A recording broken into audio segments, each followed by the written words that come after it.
Nama saya Vicenza Girosara Ananta dengan NIM 21711. Dari modul yang saya baca pada halaman 1 sampai 20 terdapat 4 poin. Yang pertama, asal-usul bahasa Indonesia.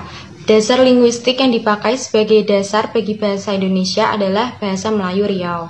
Pada abad ke-19, bahasa Melayu bahasa penghubung antar etnis dan suku-suku di Nusantara dan bahasa penghubung kegiatan perdagangan di Nusantara.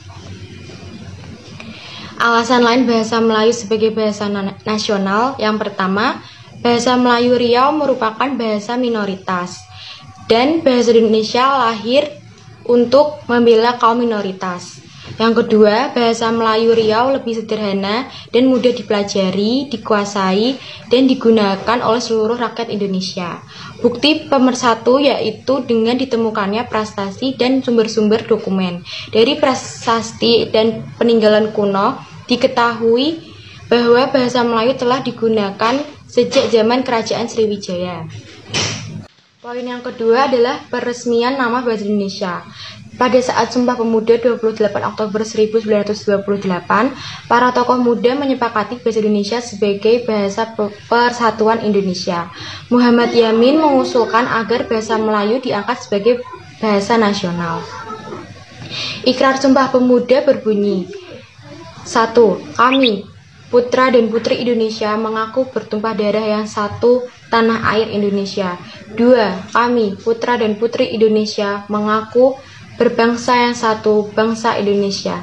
3. Kami, putra dan putri Indonesia, menjunjung bahasa persatuan bahasa Indonesia.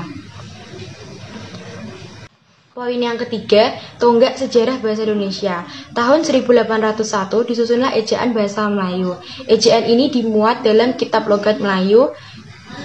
Dan tahun 1908, pemerintah kolonial Belanda mendirikan Badan Penerbit Buku-buku Bacaan yang diberi nama Taman Bacaan Rakyat, yang kemudian diubah menjadi Balai Pustaka pada tahun 1917 dan diadakan 7 kali kongres. Poin yang keempat, gerakan masyarakat yang mempengaruhi perkembangan bahasa Indonesia. Yang pertama, Budi Utomo, Organisasi Sosial Politik Nasional, yang pertama berdiri pada tahun 1908. Yang kedua, Balai Pustaka berdiri pada tahun 1908.